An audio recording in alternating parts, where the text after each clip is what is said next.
चला म पनि एकदमै सन्चै छु र आजको भोलाइ चाहिँ कहाँबाट हुन्छ भने चाहिँ यहाँ बिहानको गुड मर्निङ समयदेखि हुन्छ र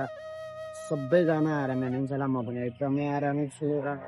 चियापानी त सबैको भएला तर चाहिँ मेरो चाहिँ भएको छैन म चाहिँ दोकानतिर आएको छु त्यसैले गर्दाखेरि मेरो चाहिँ भएको छैन अब एकछिनपछि चिया चिया बनाएर पिउने हो ट्याक्क देख्न सक्नुहुन्छ घाम पनि एकदमै राम्रो लगाइरहेको ट्याक्क मस्तको घाम यहाँ चाहिँ दाइ हुनुहुन्छ यो चाहिँ मेरो दोकान आयो दोकानतिर एकदमै म बिहान यता जाडो भएर चिसो भएर अनि त्यसले गर्दा जगेर बाटो टाटो घोडेर हाल्छु र खाना हेर्छु यो त भन्नै नपर्ने कुरा हो त्यसपछि दाइले चाहिँ यता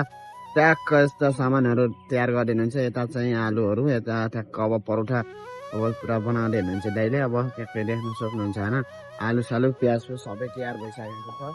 ट्याक्क दाइ चाहिँ यता फेरि ह्यान्डसम हुनुहुन्छ कि मेरो दाइ होइन कि एकदमै क्युट हुनुहुन्छ कि फेरि चाहिँ धन्य आइहाल्यो केटीखेरि यहाँको चाहिँ गाई त अब चाहिँ भ्लग बन्द गरौँ अब दाइले चाहिँ फेरि चाय भनिहाल्नु भयो त्यसले गराएर अब चाय त बनाउनै पर्यो अब दाइले भनेको त मान्नै पर्यो गाई